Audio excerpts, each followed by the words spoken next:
and welcome to another edition of Tanya Talks. I'm your host, Tanya Ricketts, and I'm joined this evening by the wonderful and lovely Josephine Marcellin. Josephine Marcellin is the CEO and founder of the Bradley Gale Media Group, and she is helping you rebrand and give your company an online presence. But more than that, for me, Josephine is just everything. She walks alongside you to support you. She's your friend. She shows up on all fronts where you're needed in the midst of while you're building your brand, building your company, and living out your life purpose. So Josephine, I'm so happy to have you this evening with me. Thank you for having me again, Tanya. I really am looking forward to this chat today. Yes, because it is, it doesn't apply just to business. I think it's an overall concept. And the topic in the conversation that we're going to have with our audience tonight is, are you set up for success? And it can mean in your personal life. Have you set yourself up to lose those 10 pounds? Have you set yourself up to be financially successful? Have you set yourself up, like whatever it is that you're looking to achieve, how do you set your environment up for success? And I think that is so important for us to understand what it looks like to be successful, but to be responsible and held accountable to how we set ourselves up for success. So I know that you're a wealth of knowledge in this area. So I'm looking forward to you sharing that with our audience. So let's begin. Okay. What does that look like? Sounds good. So it's really funny that this concept of success is quite elusive for a lot of people. And I remember when I was first asked, when I just got out, it was my first job, first assignment, and this senior executive walked up to me and asked me, "What's your definition of success?" And at that time, you're young. Success to you is all the material stuff, right? and and I remember he looked at me and said, "Yeah, you've got some growing to do, right? You've got some." We're humbled, right? We're humbled. Oh yeah. I was like, okay, not quite sure what you're talking about. But here's the thing. Over the years, I've found that a lot of people don't achieve success because they don't even know what they want, what they truly want. And success, and I believe that the first step in setting yourself up for success is becoming clear on specifically what success means to you, not what success is according to what society says it is, but what it truly means to you. So success for some people may be financial success. For others, it could be successfully raising a child. It could be success, having success in a marriage. It could be being able to live blissfully, right? Doing what it is that you want to do and not being pressured to, like I found there was this guy that in his eyes, he's living successfully and he hasn't made money for the last 20 years. He lives in a cave in the middle of Arizona. Yeah. So for him, he's living a successful life and he's happy, right? But a lot of us, it's a weird concept for everybody. What do you mean? It really is. It is. Because you've got to figure out what is success to you. I remember when there were a couple of, when I was working in corporate, I used to train and mentor project managers, younger project managers. And I remember there was one young man who came to me and said, "I need you. Would it be possible for you to mentor me and help me move up the ladder as fast as you did?" And I looked at him and I said, "Sure, I could do that. I could tell you what you need to do. I can introduce you to the people that you need to get introduced to. But is that really what you want?" He said, "What do you mean? Is that really what I want? Doesn't everybody want that?" I said, "Here's the thing, and that's something I want your readers to consider. You can spend all this time pursuing success, what's success in somebody else's eyes. And then at the end of 10 years, 15 years, 20 years, you finally reach that level of success that you think is going to make you, quote unquote, happy. It's going to be the ultimate. It's going to make you feel like, yes, I reached it. And you get to that top of that mountain, and then you go around and you look and say, is that it? Something's still missing. Well, the reason why there's still that thing missing is because you were pursuing somebody else's definition of success. Put your ladder against the wrong mountain. You have to sort of take some perspective into yourself and say, what is it I truly want? What would make me happy? It may not be whatever everybody makes everybody else happy. So that's the It's first thing I would say is really understanding, get clarity around what success means to you. right, defining that, because it's funny, because when you talk about, us being sucked into, and I say us because everybody's guilty of it at some point in time in their life with all the media and everything bombarded to us. And it strikes a chord with me when you're like, okay, well, people, they get there and it's not what they expected it to be. And that a lot of high achievers, and I know because I work around and I'm surrounded by high achievers where this is what success is. And we think we defined it and we think we got clarity on it. And then we get there and we're still feeling empty and hollow and all the rest of that, right? Yeah. So you are absolutely correct. It is really being authentic and connecting and gaining that clarity of what that looks like for you. And I think it's also having the courage, because Yes. what if success looks to you where you're just doing nothing? Right? Well, who do you want to say that to? Right. And you know what? There are some people that have gotten success and they are doing nothing, but they worked pretty hard to get there because Mhm. they knew that in order to be able to get to where they can do nothing, they've Right, got to have the financial stability to do that. right, right. So there's a whole So I mean, if responsibility piece. exactly. So if your idea of success is really just being a bum on the beach, right? Understand that there's a bum without money and there's a bum with money. Which A one do you bum want to with say? money lives a lot nicer, Yes, yes, a lot better right, life, right? So, right. I mean, look at Richard Branson. I mean, he's done so much. Mhm. And it was always a passion for him. He wasn't most of the time when he was going and building these businesses. It was exciting for him to create something, to do something. I don't think he ever started his career or started his entrepreneurial ventures with this idea that he was going to be this huge individual that he is right now financially. It was always, hey, there's a problem, there's a need, I see that there's an opportunity, and I am excited about pursuing that. And then it just started, oh, this is getting boring for me now. It's all done. I've got a system done. What else is new? And then he kept doing that, right? Right. Um, It's almost like we can take it on a whole different stream of success, of something that you're passionate about as well, right? exactly, Yeah. exactly. And I remember many years ago, I was just finishing up my MBA. I was in the second year of my MBA, and I was part of the financial club. We had a financial club, entrepreneurial financial club, and we had Dr. Norman Vincent Peale come to speak with us. Oh, nice. Yeah, I mean, That's very nice. it was very nice. It was about 90 at the time. So I remember sitting in the audience, and there was this little old man at the podium. And there was a couple of things that he said. One of the things that stuck, and is actually relevant now, he said, you know, if you find something that you're passionate about, you'll never work a day in your life. Mm, so Right? true. It's so I mean, and I see people chase money. They chase options that they believe will get them to that end goal. And those are the people at the end, they look at it and say, I'm empty. I don't feel Mhm. like I've wasted a lot of my life.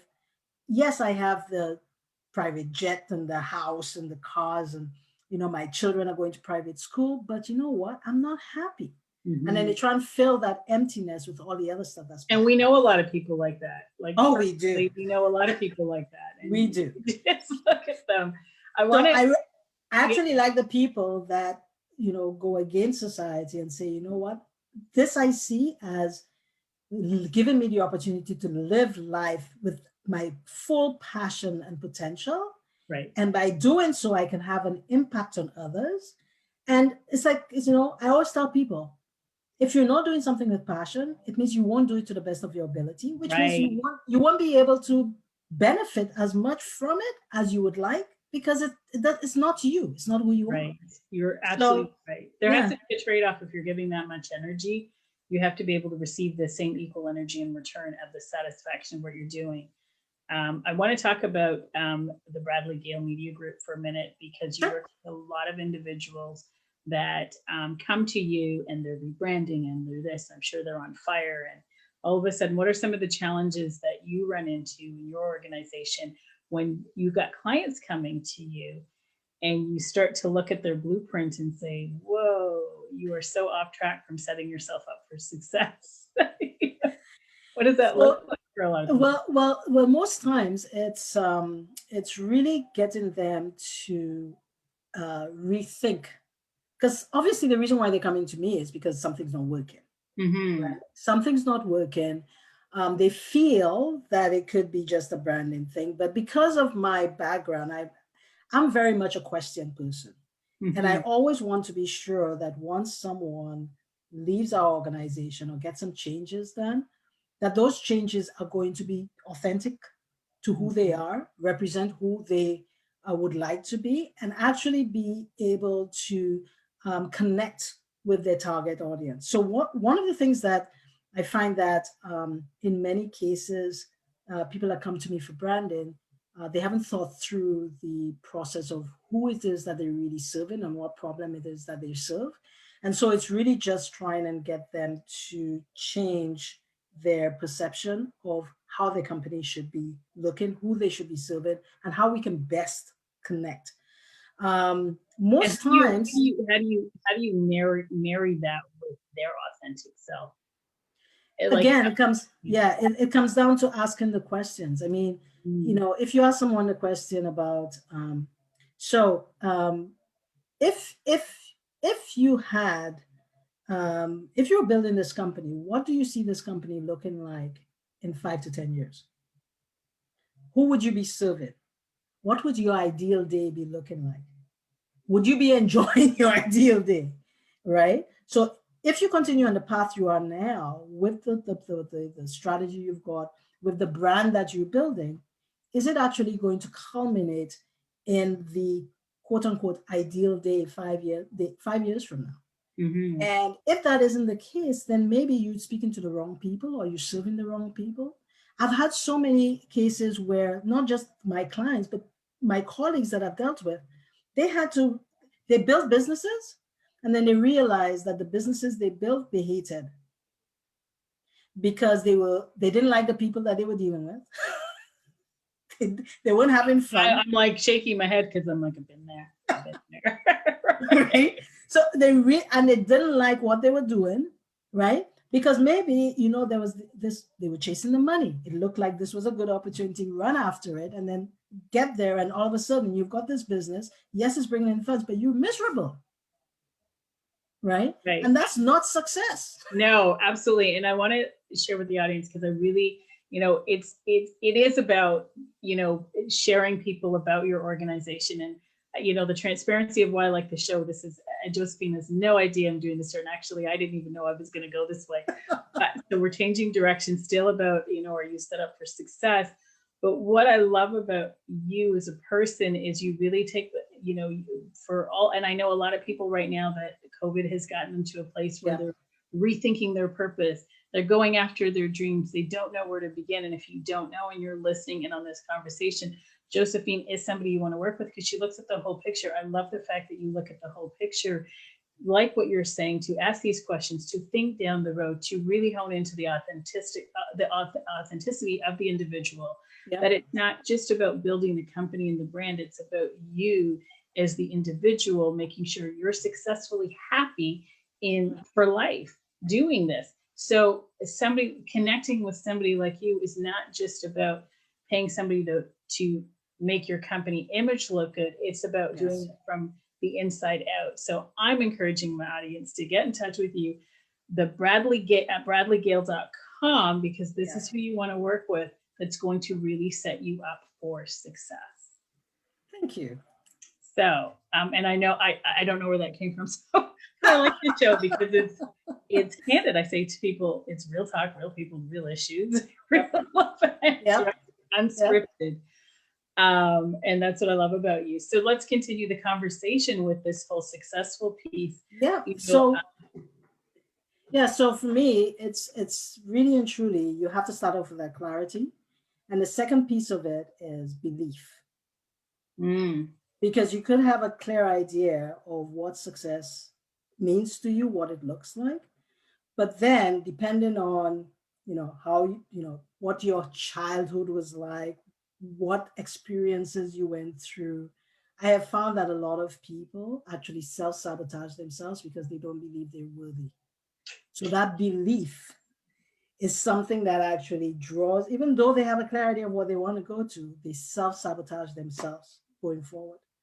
So one of the things that you need to do is to nurture that belief in yourself. And it's funny because the people that feel that they have this imposter syndrome, they have no need to have it. They feel that they're not, they actually are some of the best out there, right? And in order to be able to start believing, making sure that you understand that you are a powerful individual, that you do have something to offer, that you are worthy for people to actually give you money for the skills and resources that you are helping them achieve the outcome that they want to be able to achieve. Absolutely.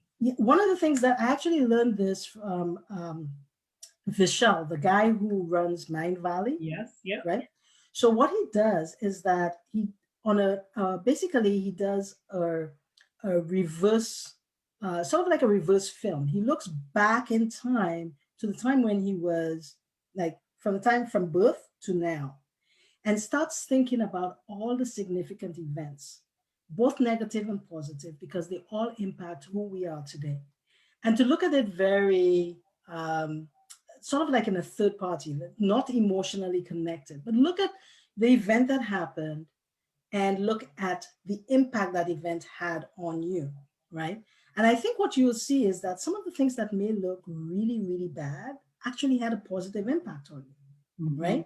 And then you can see how you've grown over the time and recognize that, yeah, you know what? I'm pretty resilient. No matter how they try and get me down, I'm able to come back up. Now you're starting to start to, yeah, you know what? I'm pretty good, right? Right. But Right. you need to revisit that because I think a lot of us only remember the good times or only remember the bad times. We forget Yeah. the good times. We forget all the good things that we've done, right?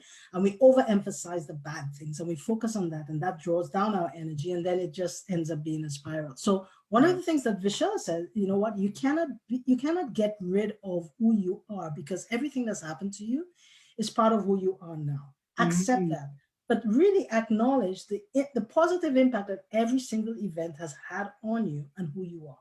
And Right. then another way of building your belief is talking to people, going to your clients and saying, was I helpful to you? How did I help you? Mm-hmm. And would you hire me again? And if you Right. wouldn't hire me again, let me know so I can grow even better. You need to build that beliefs. And you know what? I was thinking about, you know, they talk about affirmations, using affirmations. Affirmations don't work for me, actually, because it's more up here. It's And in here. yeah, I am really much a heart-centered person. Yeah. So I find that the way that I can get my energy levels up is through meditation and visualization. Mm-hmm. And even though I say the affirmations, it doesn't hit me here for some reason. But when I do my and I know different people, different strokes for everyone, for different folks. But what I would encourage everyone to do is to find whatever works for you. For me, it's meditation and visualization because I know when I close my eyes, I take my deep breaths, I breathe into my heart, and then I start visualizing, right? Because I know I start visualizing events, I start visualizing my life as it's progressing, I start visualizing, and all of a sudden, and I look at the past, and I look into the future, and I sort of just get myself centered, and I get out of there, and I'm ready to rock and roll because I'm like, oh, nothing's difficult. I'm ready to go. Yes, because I've already visualized the outcome before it even happened. And I know, yeah, you know what? I've got what it takes. And And sometimes it moves in stages because you are correct. Affirmations weren't something that until more recently, you're right, it didn't work for me. I would say it, I would write it out, but I was never connected to it. I couldn't feel yes, it at all. So I agree with you. What worked for me was journaling. You know, yes, later on, like yourself, meditation and visualization. Even vision boards didn't work for me. You yeah, know, people do those vision boards, and all of a sudden you realize like it didn't work for me. It was just it was like affirmations. I would look at it and it would be kind of mindless. But you're right. When you go into that deep, not everybody's different, but you go into that deep connectedness to the heart, which for you came through meditation. Um, More recently, I've been able to say things that are like affirmations because I've become more connected to myself from a different level. Nice. So I'm able to say the I am and feel it. Yeah. The most powerful thing that has been changing my life in the last, a girlfriend of mine, maybe about, I want to say 8 years ago, 9 years ago, gifted Right. me for Christmas a gratitude journal. Oh, nice. Supposed to do something like a little exercise. It was designed for this little exercise. And I said, you know what, God, I was given this book for a reason. And I'm the one of the most open people. If you tell me go left, I'm going to try to go left. Like, and I say, try, I'm going to go left and I'm going to give it a shot and I'm going to see what it looks like. And I faithfully did this. And my whole life has now been centered around out of programming of gratitude. So there's times where I don't say anything but thank you. But when I say that thank you, it triggers the feeling how you talk about your visualization. It takes me to that place when I say thank you of the direction I'm going.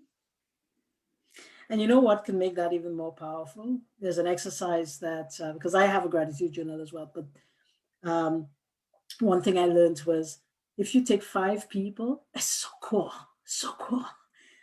Take 5 people and every day, 5 people that you're grateful for. So there's all these things, but 5 people you're grateful for, and actually send them a text and say, thank you, I appreciate you. You know, just doing that could just be the light in somebody's day. Absolutely. No one does it, you know? Yeah. And you just think about, you know, what you're grateful for, because we don't live in isolation. We're all connected. And I think we forget, sometimes we get caught up in our busy world, that we forget to just say thank you to the people that, you know, mean the most to us. And it actually, it's a nice feeling when you do it, but it's even a better feeling when they send you back and give you this heart, or they're so appreciative and you know that you've actually lit somebody. It starts the day off right. Absolutely. You're correct. 100%. As you're saying that, what resonated with me is I remember when I was learning how to overcome my own poverty. And, you know, I had a very much a broke mentality way before an event happened in my life. My narrative was, I can't afford it. And, you know, you live from this place of, I can't afford it. I can't afford it. And I used to get anxiety when things came up because I can't afford it. You know, so I lived from that space of not afford. And I remember when I woke up to that concept and, you know, embrace the idea of gratitude. Again, I'm very open. So I'm embracing the concept that this may work. Yes. Curious to see if it'll work. And as I started to get money in my life, I started to be grateful that money was coming into my life. In addition to that, I made it my business to show my gratitude by sharing it. Nice. So I would give that, and as I was giving it, I would say thank you. And like you said, that appreciation, and people would be like, why are you doing this for me? Because, but it wasn't about them, it was about my gratitude. So I say to people, and I talk about money a lot because there's a lot of people that behind the scenes, they don't want to talk about it. So I'm going to be the one to have the courage to talk about it, that people don't. But behind the scenes, when they're with me by themselves, they want to attract more money. They want to get more money in their life. They want to, you know, and I say, well, then start appreciating the money that you have, the money that's coming in, saying thank you, but being grateful to share it. You are so right. There's a gentleman from Japan who he's a like many times over, multi-millionaire many times over. And that's his philosophy. You arigato your money coming in, you arigato your money going out. The happy money. The happy money principle, right? So you have to be for somebody happy. You have to be thankful, right? Thankful for it coming in, thankful for, even when you're paying your bills, you have to be thankful for it. Absolutely. You know, because here's the thing. Somebody said to me, if you cannot handle what God is giving you right now, how do you expect to get more? If you're not thankful for what God is giving you right now, then you're not really, I mean, you know, when you're not thankful for stuff, people don't give you anything. Right. It's just universal law. Okay. It is a universal law. I mean, this whole show is turning into a different conversation, but it's like, you know, it's the heart energy, like everybody, you talk about the heart. When you're not operating with the frequency from your heart that is a gratitude, which is the highest frequency of the universe, and love is right underneath it. Exactly. Then, you know, you're not, like, your frequency is not open. No. So it is so important to authentically be able to connect to that gratitude. I had, and I'm saying this again, if anybody knows my story, and I gave it, it's on my website, where I came from, of how I struggled with my identity, how I had to overcome poverty. And I remember going through those stages of having to overcome my own poverty. And it was the idea that every single time I paid my bills, I was the richest person on the earth.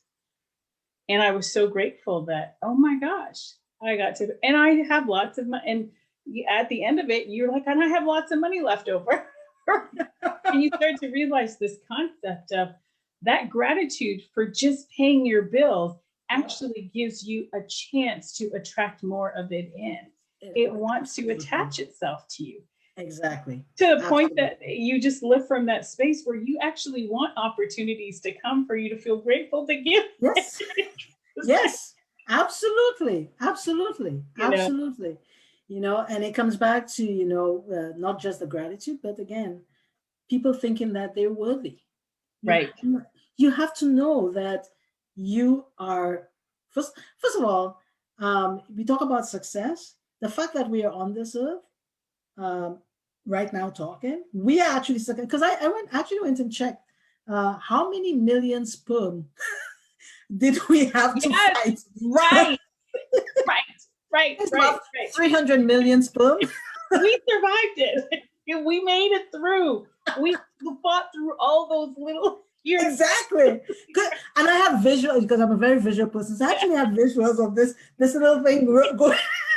So when we feel powerless on this earth, you are right. Please say that again. So when we feel powerless, remember the power we had. That we actually beat over. 999 million sperm, and we made it. So if anybody thinks they can't win the lottery, they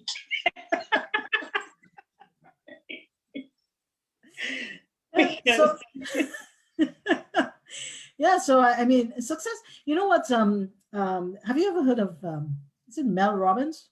Yes. So she has the 5-second rule, right? Yeah. And she says, we don't have anyone that doesn't have success doesn't really want it. Because if you look at the areas of your life that you have success in, you actually put the work in to make sure that that was a success. You're absolutely the areas of life you don't, right? It's because one, you don't feel capable of doing it, or two, you don't feel like it, or three, you think it's too hard, right? So you don't do the things that you need to get success. You want it, but you don't want it bad enough. Right. So she actually here's another tip that could help. Her 5-second rule. And the 5-second rule is, if you have an idea and it's something that will move the needle forward so that you can actually make progress on that thing that you want to accomplish, use your 5-second rule. Make sure that before 5 seconds are over that you've done it. Right, because your brain, she talks about that, your brain will talk you out of doing it. Yes. Yeah, because your brain is going to say, no, you can't do that. Right. No, you're not pretty enough. No, you're not small enough. Right. Your brain is going to give you all the excuses you want.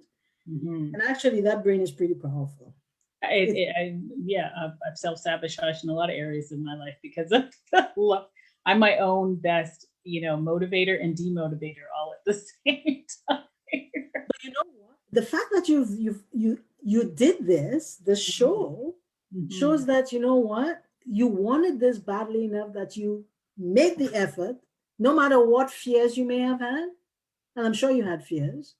But it was what? This show is it's one of the shows that I can't talk about. I can talk about it in other areas in my life. And the truth be told, just for the audience looking in, the concept birthed itself in the middle of a pandemic in August. It felt like I was in a quarantine for 2 weeks. No, I did not have COVID. For anybody out there wanting to know, I did not have COVID. I was returning from another country. And I had 2 weeks where, for the first time in my life, there was nothing expected of me, zero. And I knew that I wanted to do this. And I shut the world out just for that reason, to set myself up for success, to ensure that I had no voices. And that was the key to my success. No voices, no thing in my head. And I went to what were very heart people. I went to my heart. I didn't ask anybody to edit. I didn't ask anybody's opinion. And I launched this show in isolation. And that was the key to the show successfully launching. Had I not done that and set myself up for success in that way by listening to my own voice and having that opportunity. So you're right. It's capitalizing on the opportunity, the 5-second rule. It was a 2-week rule for me. Had I not capitalized on those 2 weeks that I had before me, you're correct. I would not be on the show with you right now. No. That is the 5-second rule for me. But you know what? There's a lot of people that had 2 weeks and they watch TV, Netflix. Yeah, I did nothing of sort. I have to honestly admit, you are correct. That it was just something I knew that it felt right. And in order for me to follow that nudge, we all have a nudge. Yes. Truth be told, I didn't have a guest. I launched a website with no guest, and I trusted that it would be a show, and that's really how this whole Tanya Talks kind of came about. And I've been fortunate that we're still standing. Right? And you'll be standing for a long time, because you know why? This show is about authenticity. Mm-hmm. And people are yearning for authentic material, authentic individuals, authentic mediums right now, because there's so much noise out there, you don't know. And everyone has this fast that they're putting up, you never know who is real. So that's why I truly believe in maintaining authenticity. Some people love me, some people won't, but I who I am, and you are who you are, and this show who it is, what it is. And some people love it and some people not, you know what I mean? And it's all good. You know what? It's interesting because, behind the scenes, interviewing guests that are coming on, it is about authenticity for me. These shows are unscripted, and what I like about it is, I've done a few shows where the entire show digressed from the original topic, but that's what makes it real. That's what makes it authentic. And it's about the conversations. The Tanya Talks is about having the real conversations that we would have privately in the open. And this is what it would look like when you're ever talking to a girlfriend on the phone and the conversation, goes in a different direction. And that's why, because it's supposed to go in a different direction, and that's really what it is. And I think it's important, though, when you are dealing with authenticity, knowing thyself and setting yourself up for success.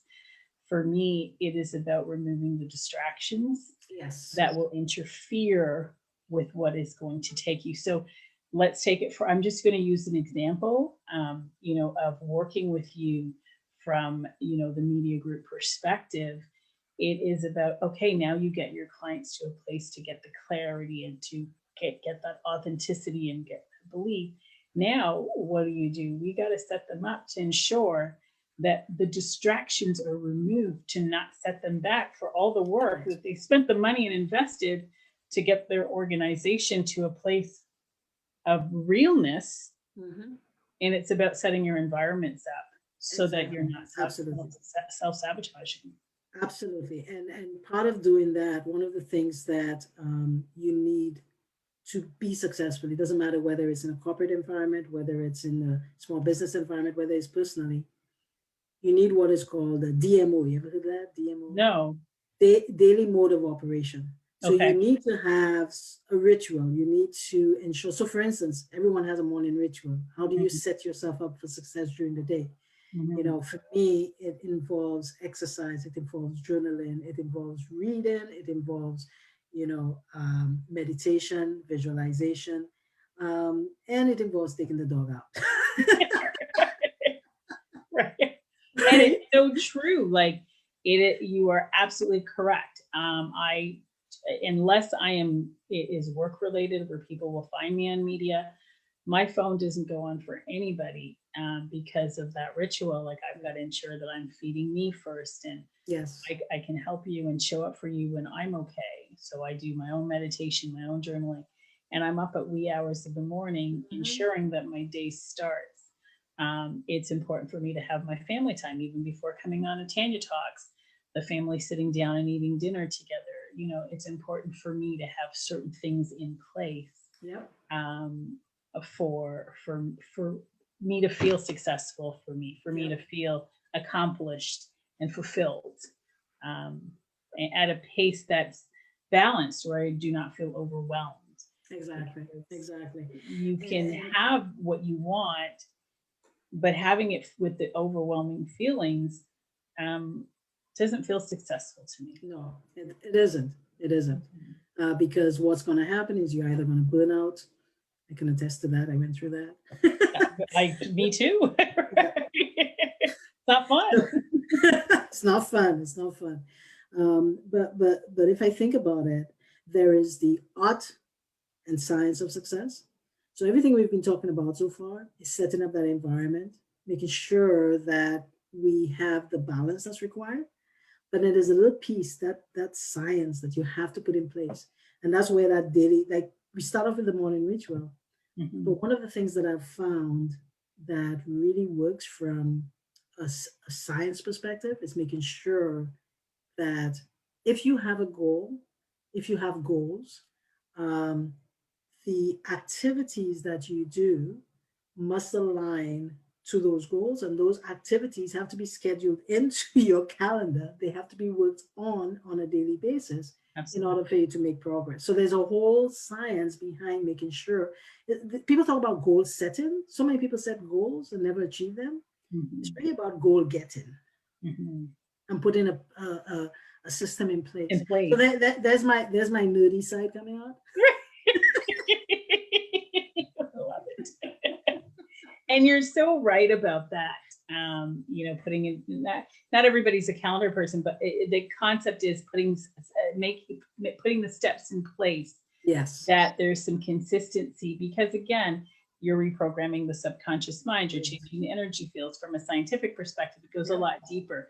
You're looking to change a behavior, right? And you also are in environments of people around you. So it's it's recommunicating and letting them adjust to you, the individual that you're transforming into being, and having them aboard and understanding the boundaries and how they can participate in setting you up for success as well. Like there are all these little pieces that have to kind of come together, right? You know, because like they always said, if your family is not on board, if they don't know what you're doing, then obviously they're not going to be able to support you. But so it's like, if you're going to be going to California, you sit the family down and say, hey, we're going to California, and when we get there, we're going to go to Disneyland.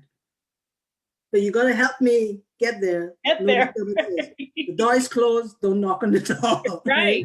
So you got to have that communication and make sure that people understand, okay, you know what, when mommy's working or when daddy's working, that's their work time. And then you know, then once we can focus, then we can spend all the time having fun or taking care of blow ups in the house or whatever.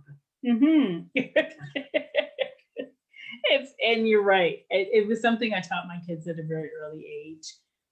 You know, I would get up in the morning and do my definition of meditation, but my kids knew, and they were really young. Like I was home with them, and they just knew mom was doing this, and they entertained themselves. And then mom was free. I could take them on play dates, take them to the park, do whatever it was. One of the things that I didn't know, being West Indian, I'm sure you can relate to this, is you never ever get out of your bed without making it. Of course not. You know, that's just a given. So those are my children know. To this day, no matter what happens, hell could be freezing over.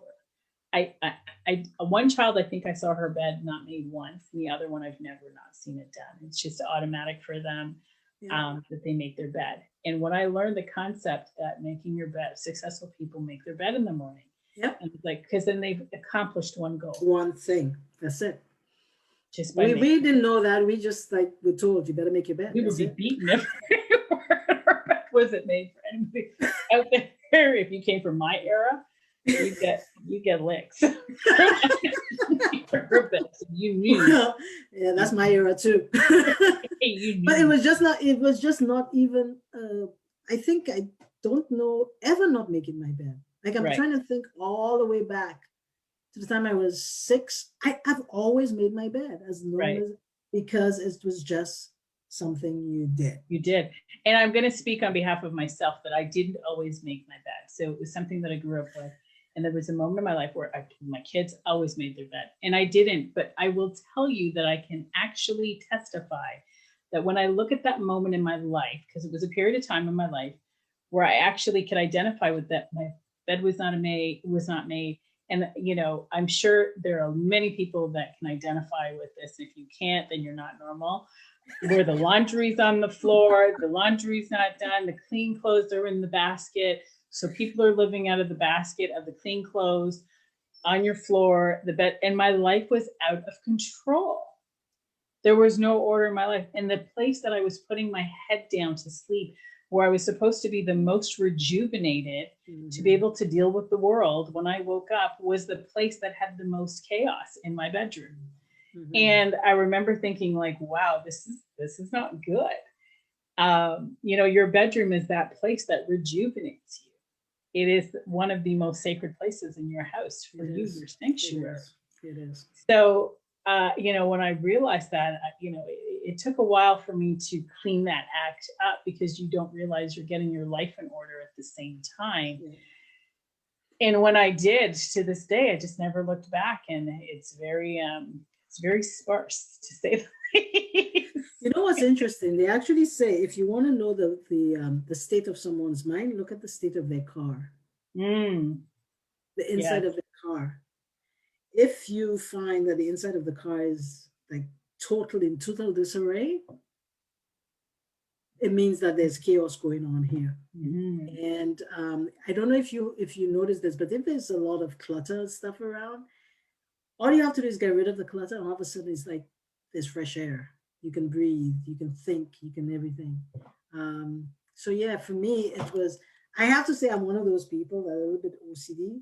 I think it was all the fear of not making the bed. So the bed always got made. It set the tone, for the rest of Yeah, man. I don't think I ever lived one day without the bed not being made. Because it was just that, it's just mom, no, okay, bed made, that's it. Right. It's, when you talk about the chaos around, like, I live a very simple life. Anybody that knows me comes into my atmosphere. It's very simple. And I don't have a lot going on intentionally. I just don't think very well when I have a lot of things going on around me. And I remember when I first had my children, they're back to back, so they're close in age. And I had every toy you could think of. Like, people would come over and they would be like, I've never seen so many toys. And it was filling a void, obviously. Like, I can go on a different story there. But I remember thinking to myself, watching my daughter in her t-shirt and her diaper spinning around in the room. And I'm thinking, why are you spinning? You've got everything. But she couldn't think. And I kid you not, with everybody being really upset with me, I had a minivan and I hauled all the brand new toys into a minivan. I drove over to a daycare and I donated it to, a charity. I just donated. I think it was 4 or 5 vanfuls of stuff. Wow. Really? That's how much overstuffed. And my kids were happy after that. And I was like, oh my goodness. Especially my husband being a little upset because we'd spent all this money on these toys. Yes. But they were the happiest kids. And it was the biggest lesson for me that all this stuff does nothing. The simplicity is where the quality of life is. Yeah. Less is more. Yep. If you ever see, you buy the kid a toy, they take the toy out, they play the box. The box, right? It's the craziest thing.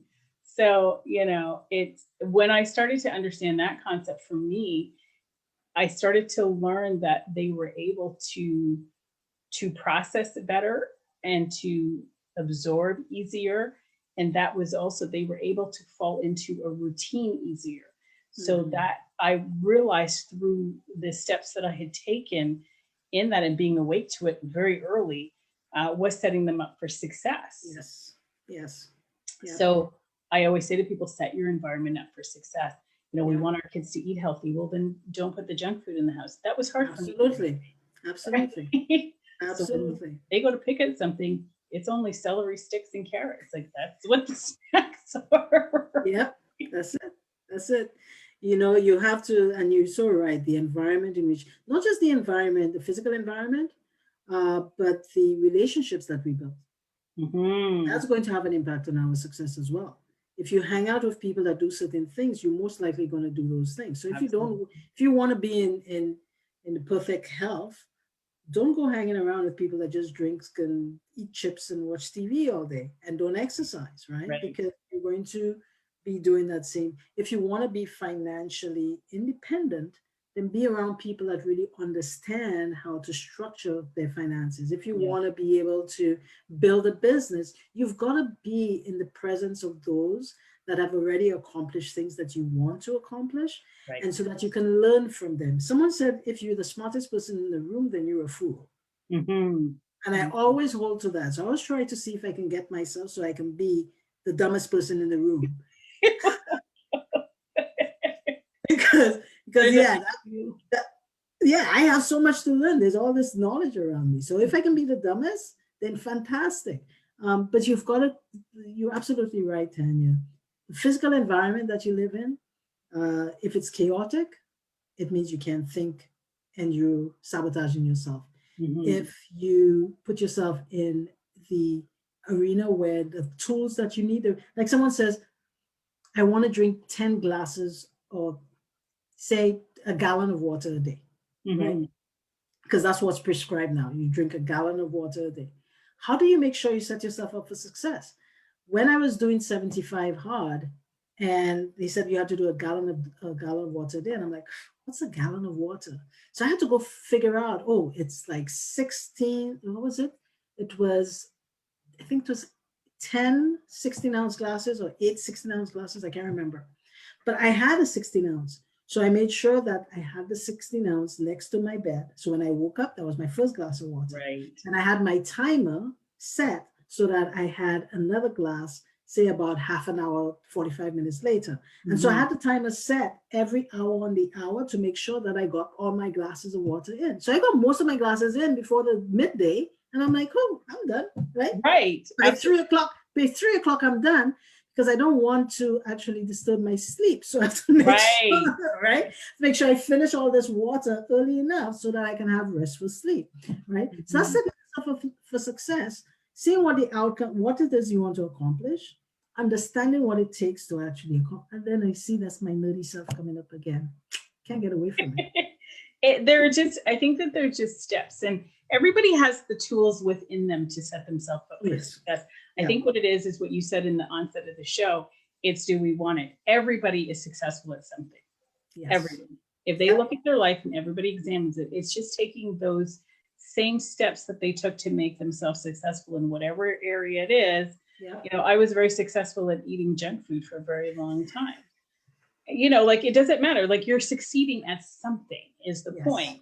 And Yeah. I like the way that you talked about the relationship aspect of it. Mhm. And I can only speak out of my own experiences, my own story, that when I started to realize that I was wanting my kids to eat healthy and I was going on, play dates that were serving, things that didn't necessarily want to feed my kids, I had a very hard decision to make. Mhm. And I had to sever you know, um, those relationships Mhm. from getting us to get together. And that was really hard. And people are like, oh, I got a lot of slack and criticism, but I thought 7.5 billion people on this planet, there's got to be mothers with children that are at home that are in alignment with what I want to achieve. And, I had to make a tough decision. But again, success is something that you have to want on the inside. And then you're Exactly. right, you have to believe that it's possible Yes, absolutely. and that you're Absolutely. worthy of it, right? So, and it didn't take very long for me to start to meet up. Like it just universally happened. I didn't have to try, but I think it's that decision that I'm going to be sick. Like I want to be successful with this.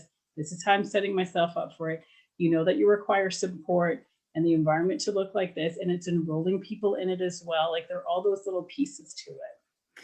And you know, something magical happens when you make a decision and you start moving towards that decision Yes. with deliberate steps, like you're actually Mhm. moving towards it with determination. all of a sudden things start happening and they look like coincidences, but they're not, and they actually align with what you want to accomplish. Right. There's no reason, rhyme or reason about why it happens, and I can't predict that it's going to happen exact.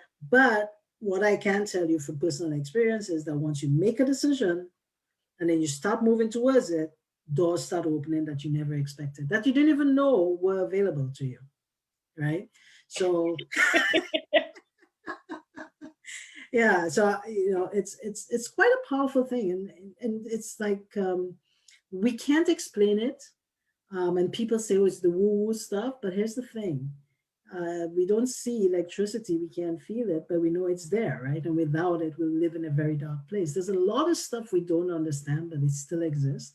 And for me, it's like understanding that there's these universal laws of nature that will actually either propel you towards what you want to get to, or if you allow them, will prevent you from getting there. Right. But you're the one in control. You're the one that can make that decision. And it's really, again, getting clear, understanding what you want, make a decision, start moving towards it, creating the environment that you need, and avoid toxic people like the plague, please.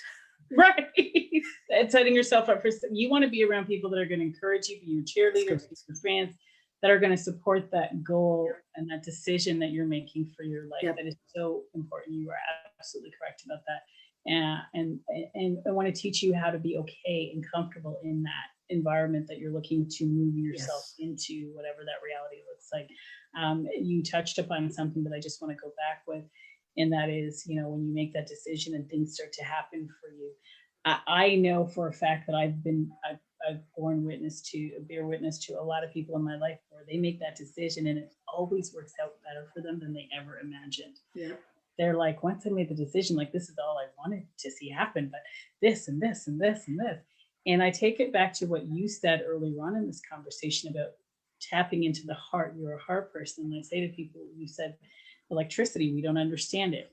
We don't understand how all the senses in our bodies work, but we're not taking advantage of it and utilizing it in order to leverage our personal assets within our heart energy, our brain, or all the rest of that in order to create the reality we want. Mm-hmm. If the brain dies and the heart's still pumping, your body lives. But if the heart dies, the entire body dies. That's correct. So guess what, though? So it's always about that feeling. You're right. And why it turns out better, I feel, is that when you have conceded and resigned and accepted that in which you want from a pure place where you can feel it with intensity, it's going to bring more than you ever expected in. You have to attract more than you ever expected. God wants to give us all of it. We just have to, actually, I think Steve Harvey has this video on YouTube where he talks about the avenue of faith and how we ask God for things, but we don't stay on the avenue of faith. And God is sending all the, it started off about how this guy went to heaven and then he saw all these doors with people's names on it. And he asked, I can't remember if it was St. Peter, what's behind there? And St. Peter said, I'm not sure if I want to show you these. And he saw his name and he said, I want to see it. So he opened up the door and there were all these packages. He said, what are all these packages? And St. Peter said, these are all the packages that God was sending to you. But when he came to send it to you, he couldn't find you. And they came back, sender unknown. Like they couldn't find, return to sender. They returned to sender, right? Yeah. And the whole video is all about, instead of, getting depressed and saying, I'm not worthy. Well, God doesn't go to I'm not worthy street. He just goes to Faith Street. Right. He doesn't go to I can't do it street. Right. Yeah. He goes to faith. So you have to remain, and that comes back to the belief factor, right?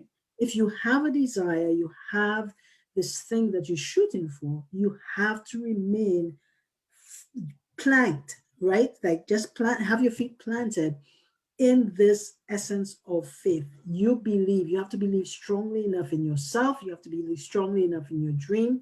You have to understand that you are worthy. You woke up worthy. You beat 300 million sperm or 400 million. Right. And for those out there, because I can say that this now and speak like powerfully now, And that wasn't always me. So I had to develop the muscles. And the quickest way that you can start to develop the muscles to start to anchor yourself in Faith Street, whether you believe it or not, just start out by saying thank you. Yes. You don't know what you're saying thank you for. You don't have to be anchored in it. Just let it roll off. Thank you, thank you, thank you. Eventually, your body will start to respond and connect to what it. So if there's anything that anybody can do out there that's listening that is in a very rough spot and is a very, you're struggling with something emotionally, or you're stuck in a thought that you can't come out of, worry, anxiety, fear, doubt, whatever that is, a negative thought, I want you just to say thank you, thank you, thank you, thank you. It doesn't matter if you believe it or not, just say it. There is one thing I want to leave you with is there's this, I went to, it must have been about 4 years ago. I attended this personal development seminar, and there was one song that was shared with me that day. And let me see if I have it on here. There was this one song and I fell in love with it. It's very, very simple, very healing song. And it's actually this. It's called The Songs of the Spirit 2 by Karen Drucker. If you can see this. Songs of the Spirit 2. And it is, the song that I got was Thank You for This Day. And it's just a healing song. She just keeps saying thank you over and over again. Thank you for the day. Thank you for my friends. Thank you. Thank you. Thank you. Thank you. And that's the reason why I heard the song and I went, oh my God, this song is speaking to me. It's actually healing. It's actually very, and I went and I got it right away. And I think I listened to it every single day for a month straight. So I would encourage, like, just to go, absolutely. And you can, I can't throw in the chat. I'll put it in the thing when I post it. We have somebody watching in, Anna. Hi, Anna, out there. And she's put 3 thank yous after our thank yous. Thank you. So Anna, thank you. Thank you for watching. Thank you for tuning in. We appreciate you, Anna. So we are wrapping up now. One nugget before we go, you said, is just thank you. Go and get that. Who is that person again? Karen Drucker. Karen Drucker. So you guys go out. I'm sure she's on iTunes. Yes, and Josephine is instructing us to just listen to it over and over again. Oh my God. You will love it. I'm on Instagram if anybody wants to go to Tanya Ricketts 4 or Tanya Talks 4. And I just post it every night. I just so that somebody out there needs to hear it. The only thing that you have to say before you go to bed at night is thank you. Leave everything behind, your worries, your fears, your doubts, whatever you're going through, whatever you want as a goal to accomplish, whatever reality you're looking at having, whatever your troubles are, let it go after you say thank you and have the best sleep of your life. Guys, thank you very much for tuning in. Josephine, thank you, thank you, thank you. As always, just being such a blessing and a gift to us all. You can find Josephine Marcellin on Instagram, Facebook, LinkedIn under Josephine Marcellin. You can visit her website at bradleygale.com, and it's Bradley Gale Media Group. So she wants to help you on the entire picture, paint the beautiful canvas for what you want to create for your company, with also building the company within your own soul. So we appreciate the works that you're doing with every individual building their brands out there, their authentic brands. So, and I also want to work with you guys that if you guys want to know yourself more deeply, take your life to the next level, visit TanyaRicketts.com to get started. All right, everybody. Thank you again. Have a good evening, and we'll see you next week. Thanks, Josephine. Thank you. All right. Good night. Okay, good night.